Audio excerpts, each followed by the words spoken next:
Hai Rek, iya apa kabare? Ketemu lagi dengan aku si Ana di podcast kisah horor. Sebelum masuk ke cerita horor, jangan lupa subscribe channel YouTube ini dan nyalakan tanda lonceng agar kalian selalu update cerita horor terbaru dan video-video explore tempat terbengkalai lainnya. Ini memang berdampingan dengan dunia gaib. Namun semua punya kehidupan masing-masing yang sudah semestinya tak boleh saling ganggu. Akan tetapi, ada saja manusia yang nekat bersekutu dengan makhluk halus atau bangsa jin demi memenuhi ambisi atau keserakahannya. Padahal ada konsekuensi berat yang harus ditanggung oleh si pelaku. Seperti pengalaman saudara sepupuku yang bernama Yoyo. Sekitar 10 tahun yang lalu, waktu itu dia dan keluarga kecilnya masih tinggal di rumah kontrakan di Desa Gading di Kabupaten M. Sepupuku ini mencari nafkah sebagai tukang servis elektronik. Rumah kontrakan yang dia tinggali sekaligus berfungsi sebagai tempat kerjanya. 5 tahun ia tinggal di sana, pelanggan yang memakai jasanya tidak pernah surut. Bahkan semakin hari semakin ramai. Sepupuku ini memang orangnya ramah dan sangat amanah. Ia selalu memberikan pelayanan terbaik kepada pelanggannya. Merasa sudah sangat cocok dengan tempat tersebut, Yoyo berniat membeli rumah tersebut. Maka berangkatlah ia ke rumah pemilik rumah kontrakan yang tak jauh dari situ. Ia mengutarakan niatnya untuk membeli rumah itu. Sesampai di rumah pemilik kontrakan, ternyata sudah ada Pak Mur, tetangga yang tinggal di sebelah kontrakan Yoyo yang mempunyai maksud sama dengan sepupuku ini. Pak Mur itu bermaksud membeli rumah kontrakan untuk dijadikan kos-kosan. Si pemilik kontrakan jadi serba salah, namun ia lebih memilih sepupuku yang membeli rumahnya. Alasannya sih karena memang sudah tinggal cukup lama di rumah itu. Lagi pula masa sewanya tinggal beberapa bulan lagi. Kasihan Yoyo Mur, kalau harus pindah-pindah lagi, katanya. Kamu kan ada tanah gak jauh dari sini, bisa lah itu dibangun kos-kosan. Gimana? Ya sudahlah, gak apa-apa Pak. Daripada nanti aku juga gak enak sama si Yoyo, jawab Pak Mur. Saat itu Pak Mur itu terlihat legowo. Namun beberapa hari berikutnya ia mulai menunjukkan sifat aslinya. Pertama, ia mulai protes jika ada pelanggan parkir hingga masuk ke pelataran rumahnya. Kedua, Pak Mur menyebarkan berita yang menjelek-jelekan sepupuku dan selalu menampakkan wajah tak menyenangkan. Terakhir yang paling horor, ia mulai meneror dengan cara halus agar Yoyo dan keluarganya ini gak kerasan tinggal di situ. Jadi, setiap di atas jam 11 malam, terdengar suara anak ayam yang dekat sekali. Padahal Yoyo maupun para tetangga itu gak ada yang memelihara anakan ayam. Hal ini sudah ditanyakan oleh Yoyo ke tetangga kanan dan kiri rumah. Konon suara anak ayam di malam hari ini memang menandakan kehadiran makhluk astral, khususnya kuntilanak. Memang hawa rumah kontrakan itu berubah jadi tidak nyaman. Ria, istri Yoyo pun mulai merasakan hal-hal ganjil. Mulai dari hawa yang mungkin menyebabkan mereka saling bertengkar, cekcok yang gak tahu jelasnya atau mungkin sebab dan akibatnya apa.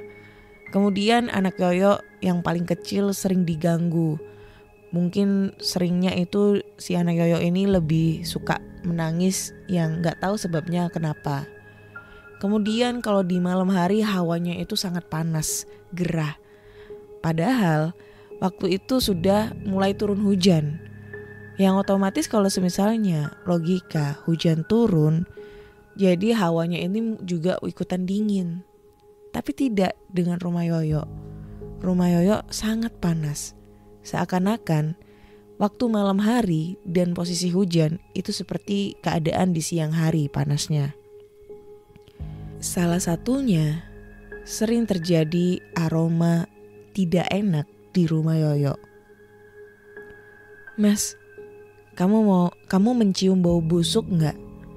tanya Ria mendekati Yoyo yang sedang memperbaiki televisi. "Iya ya, bau apa ya? Aku kira tadi itu bangkai tikus. Cuma aku cari-cari itu nggak ada. Mungkin kan aku pikir penciumanku aja yang terganggu. Ternyata kamu juga ngecium bau yang nggak enak ya?" sahut Yoyo. "Sudah sering loh ini, tiba-tiba ada bau kayak gini. Aku juga sering merinding kalau pas di dapur sendirian, Mas," keluh Ria. "Mana anak kita itu juga jadi sering rewel, nangis. Pokoknya tantrum terus, Mas. Aku gak betah kayak gini terus." Yoyo diam saja. Sejujurnya ia juga merasakan keanehan itu beberapa hari ini. Tapi ia tak ingin membuat istrinya semakin takut. "Ya udah, kamu banyak berzikir aja," saran Yoyo kepada istrinya. "Sudah kalau zikir, Mas. Bukan hanya itu loh. Aku juga sering lihat sekelebat bayangan gitu di rumah ini. Aku gak mau loh, Mas, kalau anak kita sampai kenapa-napa." Selesai berkata seperti itu, mendadak anak Yoyo yang paling kecil menjerit dan menangis kencang. Menangisnya itu tidak wajar karena bayi itu terdiam saat digendong ke halaman. Waktu itu anak Yoyo yang paling kecil itu masih bayi dan anak yang pertama itu usia 5 tahun. Begitu masuk rumah lagi, ia akan menangis menjerit-jerit lagi. "Udah deh, Mas, kita pindah aja deh. Kasihan anak kita ini loh." "Ya udah, sebaiknya malam ini kamu dan anak kita menginap saja di rumah Bapak, biar aku di sini." Maka berangkatlah Yoyo mengantar anak dan istrinya ke rumah orang tua Yoyo. Sesampai di sana, Yoyo menceritakan perihal gangguan di kontrakannya kepada bapaknya. Ternyata bapaknya si Yoyo ini mengetahui semuanya. Dan dia berkata, kalau kuntilanak atau jin apapun itu memang kiriman seseorang untuk mengusir kalian. Bagaimana kalau kita ikat saja makhluk itu selamanya di rumah itu? Geram paman Yoyo yang disetujui oleh Yoyo. Malam itu juga dengan ditemani bapaknya, Yoyo kembali ke kontrakan. Memang pamanku ini dengan seizin Allah punya kemampuan untuk mengatasi gangguan jin. Namun tidak semua orang tahu karena memang kemampuan itu dirahasiakan. Setelah dikontrakan, mereka mulai meruqyah rumah itu hingga jin pengganggu itu menyerah. "Kamu memang diperintahkan untuk tinggal di sini kan? Kalau begitu tinggallah selamanya di sini," ujar paman sambil mengikat jin itu dengan tanah di rumah kontrakan itu. Tak lama setelah itu, Yoyo membatalkan niatnya membeli rumah itu. Si pemilik kontrakan itu pun mafhum. Dan Pak Mur tadi langsung membeli rumah kontrakan itu. Padahal Yoyo belum keluar dari sana. Beberapa bulan setelahnya kontrakan itu urung dijadikan kos-kosan. Pak Mur pun juga tidak bisa menjual lagi rumah itu ke orang lain. Entah apakah jin itu sebabnya, wallahu alam bisawabi.